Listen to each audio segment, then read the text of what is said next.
Bien, vamos a hacer una especie de resumen respecto de uno de los temas ya más avanzados, de los últimos, que se abordan respecto de teoría de los circuitos, que es el análisis en el dominio S.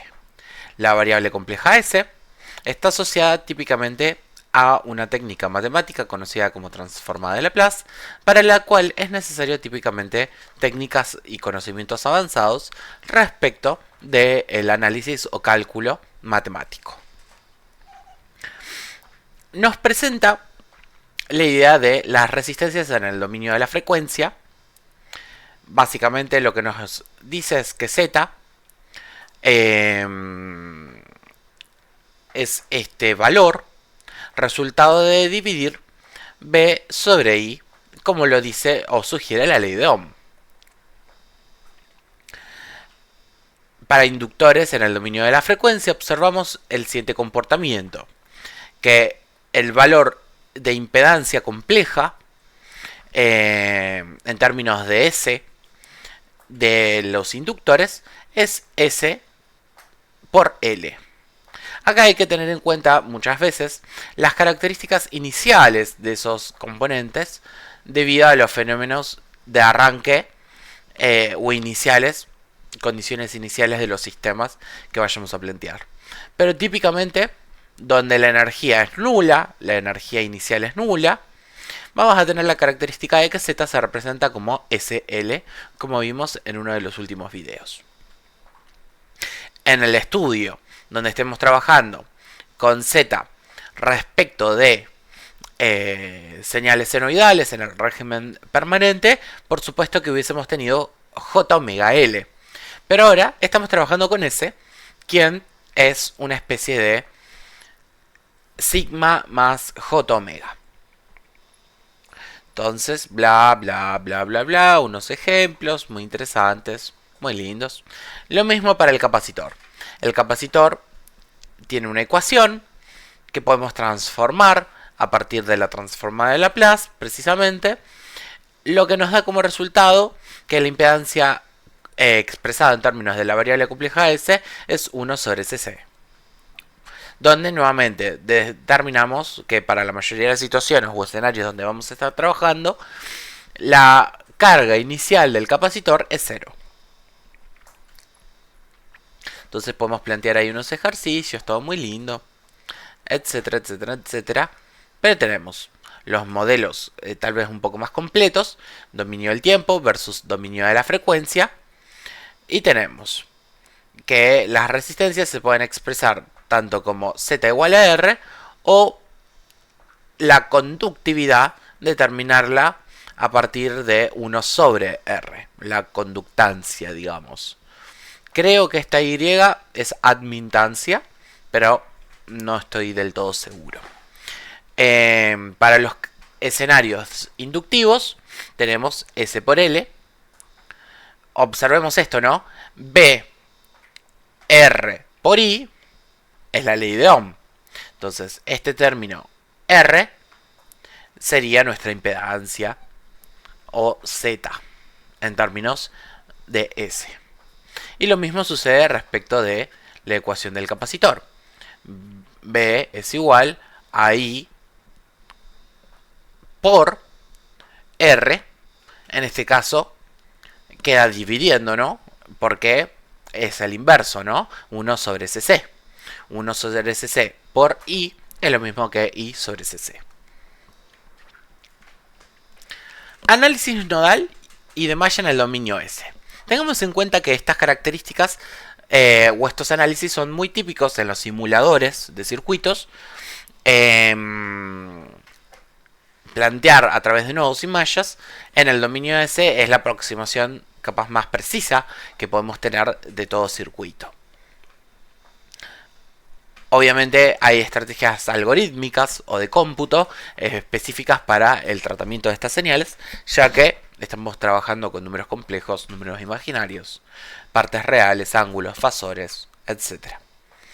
Entonces, la definición. S es igual a sigma J omega. El libro nos sugiere análisis de circuitos en ingeniería, nos sugiere la utilización de MATLAB para procesamiento de las señales. Pero observemos con detenimiento uno de estos ejercicios. Tenemos dos mallas expresadas en términos de 1 sobre 3 faradios, 4 henrios, 10 ohmios. Magnitudes completamente enormes. Ahora, ¿cómo yo puedo representar una señal en esto de la variable compleja? Bueno, el valor, la función u de t, es la función escalón unitario. A ver si existe. No existe en GeoGebra. Qué lástima. Básicamente es una función u de t que tiene las características siguientes. Si x mayor o igual a 0, vale 1 o vale 0. Esto es un escalón unitario, ¿sí? A esto es a lo que nos referíamos en algunos videos atrás con respecto a ese interruptor que previene al circuito de la conexión de la fuente. Es como si pusiéramos un interruptor, acá una fuente de continua, y un pulsador, no, un switch. Ahí va. Supónganse que prevenimos la conexión a partir de emplear un switch. Reemplazamos acá, tuki, ponemos un osciloscopio para observar el fenómeno. Está medio cerca, ¿no? Pero bueno. Lo que podemos apreciar es, va a haber una tensión 0, 0, 0, 0, 0, 0, 0, 0, 0, 0, 0. Ponemos esto a referencia al centro. Pi, pi, pi, pi, pi. Esto acá, esto acá. Y en el momento en el que yo toque el interruptor,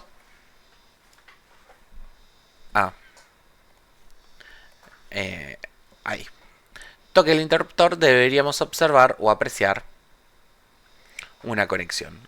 Capaz no le puse voltaje a la fuente. No le puse voltaje a la fuente. Claro está. Ponemos ahí.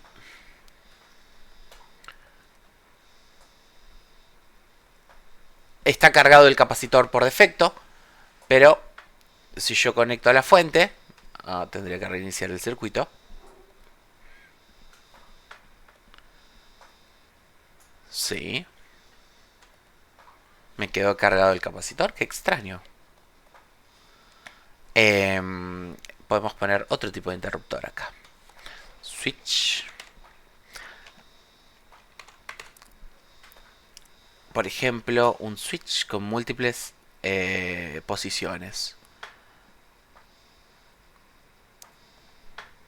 Este es un tema delicado de la simulación. Entonces a veces puede llegarnos a molestar.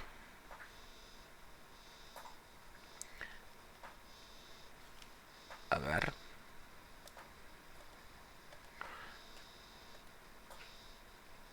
Bueno, vamos con este. ¿Qué sucede?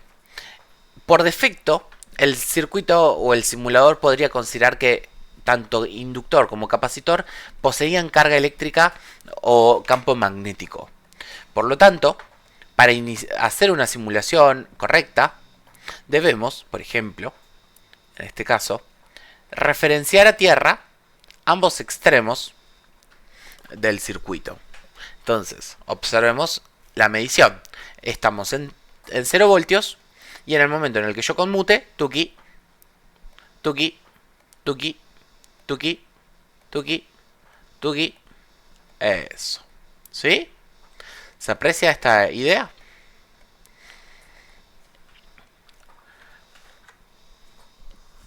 El salto instantáneo, eso es lo importante pensar, el salto instantáneo de nivel de tensión es algo prácticamente inlograble.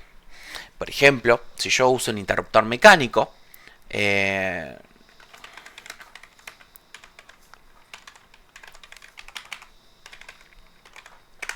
lo que observaremos es que si pusiéramos un circuito con un interruptor, existiría, por más estrategias que yo emplee, un ruido intermediario entre la transición o el transitorio de 0 voltios a 5 voltios, por ejemplo, en este escenario.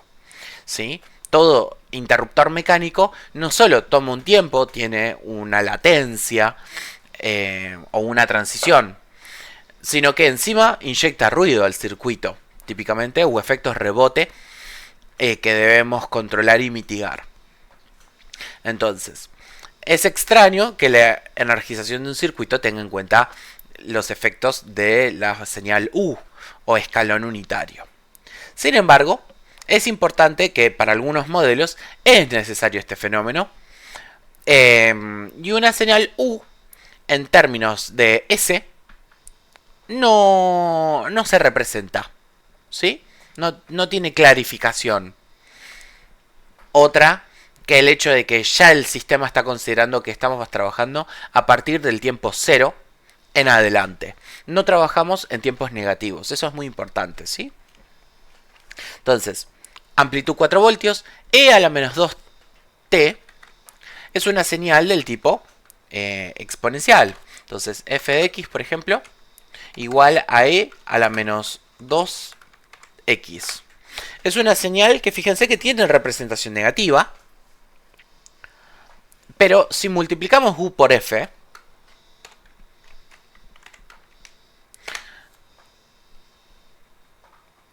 perdón,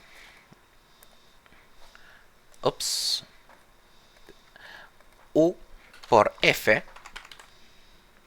nos queda solo la componente verde, que dice 0, 0, 0, 0, 0, y a partir del momento instantáneo, Tuki sube de golpe y baja Tuki, Tuki, Tuki, Tuki exponencialmente. Ahora, esa señal de amplitud 4 es lo mismo que yo acá ponga un 4. Y quiere decir que el voltaje parte de un punto más alto, ¿no? La ordenada del origen de esa señal es un poco más elevada. Lo mismo podemos hacer respecto de la otra fuente. 2 por E a la menos TU. Es decir, 2 por E a la menos XU. Es decir, una señal que viene 0, 0, 0, 0, 0, 0, 0, arranca con la ordenada en origen en 2 y de ahí exponencialmente disminuye, y observemos que al ser el coeficiente menos 1 o el tau ser 1 en lugar de 0,5, observamos que hay diferentes tiempos o relaciones en las cuales disminuye el valor de G respecto de H. Entonces, planteemos las mallas y observemos. La representación de una función como esta es 4, la amplitud, S más 2, donde el 2 proviene del coeficiente del exponencial, ¿sí? S menos A es el término exponencial, dividiendo, ¿no?, en el denominador. Para el otro caso, 2, S más 1 es E a la menos T, 2E a la menos T. Por supuesto, no clarificamos el tema del U porque se da por sentado que estamos interpretando a partir de el funcionamiento del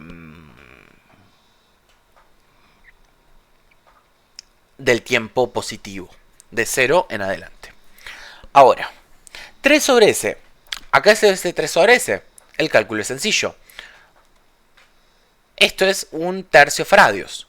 Entonces, 1 sobre SC me queda 1 sobre S por un tercio. Ese un tercio pasa al denominador al numerador y me queda 3 sobre S, ohmios. 4 henrios se convierte en 4 por S. 10 ohmios, como es un resistor, simplemente 10. A partir de acá se plantean las mallas. Me queda que la malla número 1 es la fuente invertida.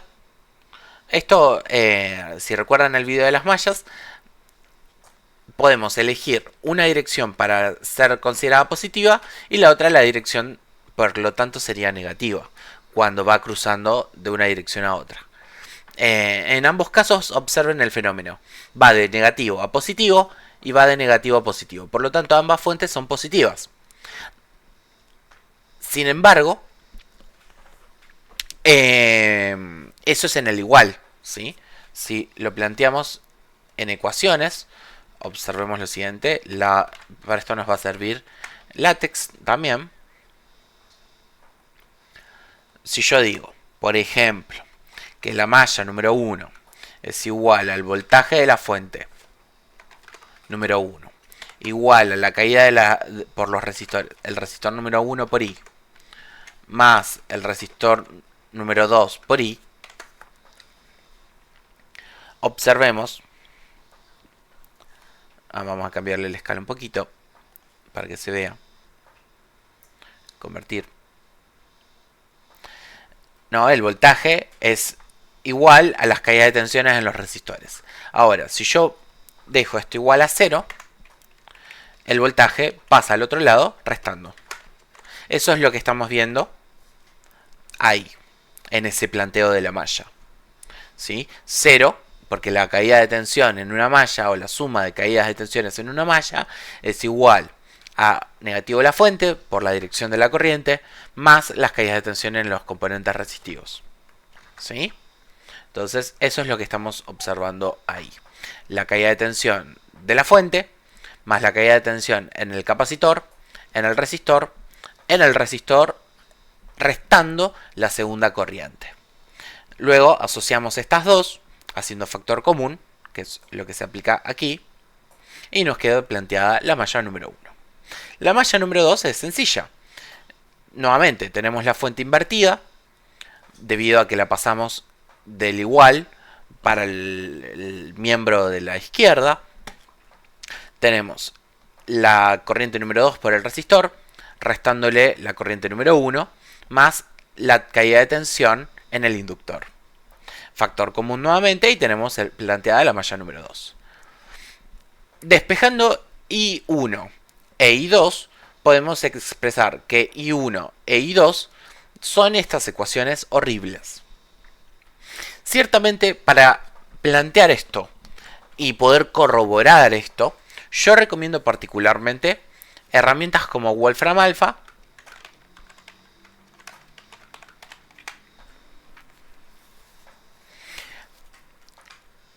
que tienen herramientas bastante potentes respecto de estos cálculos. Por ejemplo, vayamos a la parte de Laplace,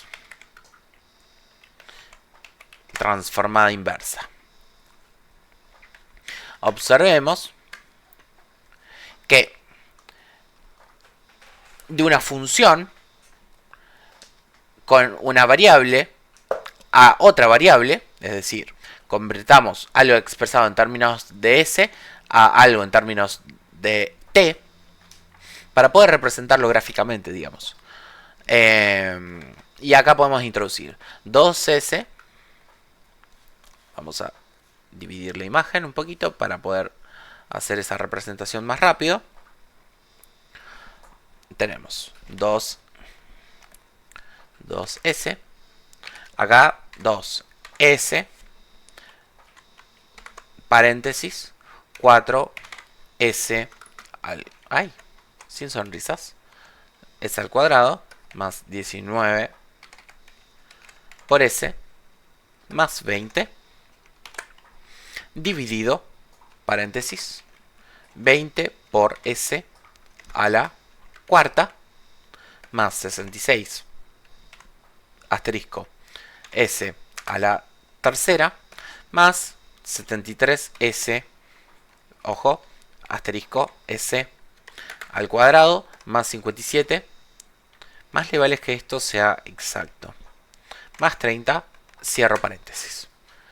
Le damos a computar, tal vez tarde demasiado, tal vez muera en el camino, pero muy bien, lo pudo procesar. Acá nos da la expresión matemática del resultado en términos del tiempo y acá los gráficos de la señal.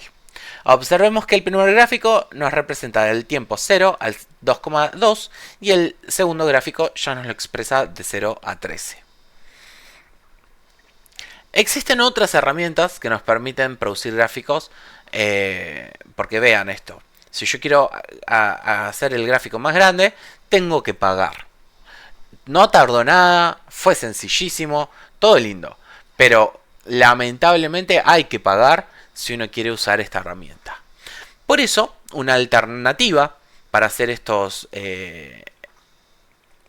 proyectos es utilizar Scilab, que es un software alternativo a MATLAB o Octave gratuito. Junto con Octave son gratuitos. Existen otras herramientas de cálculo matemático que son muy poderosas. Acá vamos a, por ejemplo, decirle a una inteligencia artificial que nos automatice este proceso para poder crear un código. Crea un código para Scilab que permita calcular y graficar la transformada inversa de Laplace de la siguiente ecuación. Función en términos de S.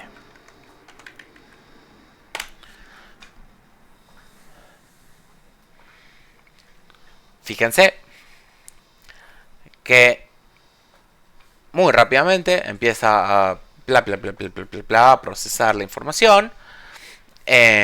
No importa realmente cómo funciona el código, más adelante podemos prestarle atención a eso.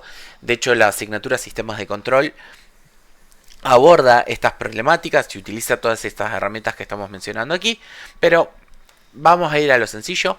En este caso, prestemos atención simplemente a cómo podemos resolver estos ejercicios a partir de las técnicas sugeridas por el libro y luego precisamente compararlas para corroborar mediante instrumentos de cómputo como podría ser en este caso Scilab. Entonces le damos un ratito mientras sigamos chusmeando el libro. Nos plantea I1, I2. Fíjense, acá están las antitransformadas. Hay muchas formas de expresar las antitransformadas, de hecho, porque acá hay una cuestión. Los términos e a la menos algo son términos exponenciales, pero es posible construir términos. Observen, por ejemplo, acá hay un seno, acá hay un coseno, ¿no? Eso está perfecto, entonces. A ver, vamos a usar el Scilab ahora que cargó. Tuki. Guardar. Le vamos a ejecutar. Sí.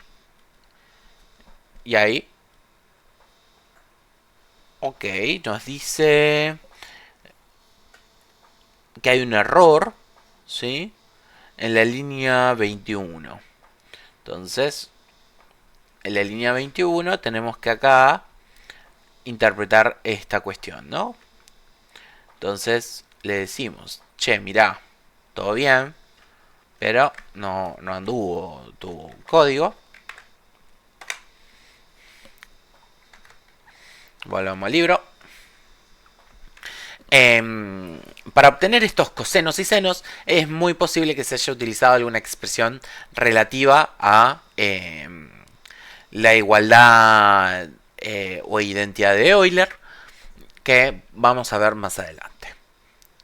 Entonces ahí tenemos un ejemplo, ¿no?, de este análisis de circuitos que es más avanzado, pero requiere la herramienta transformada de Laplace como intermediaria.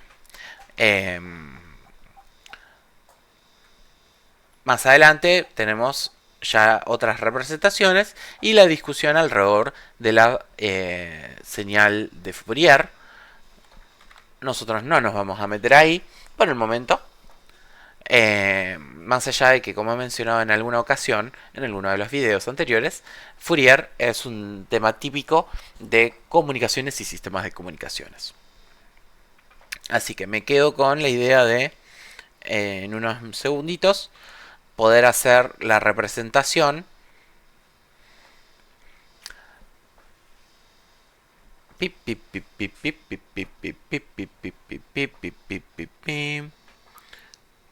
Syslin, ahí está, ahora sí, con el Syslin Bandar.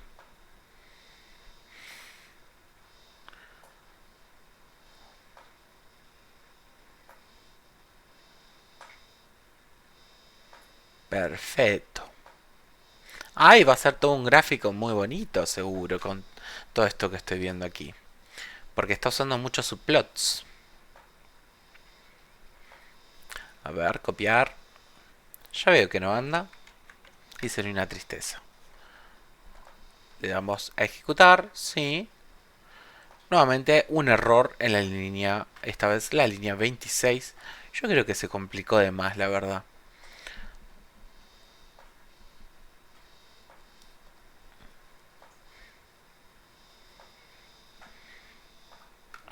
Eh, ¿Será que si yo pongo S aquí, esto anda?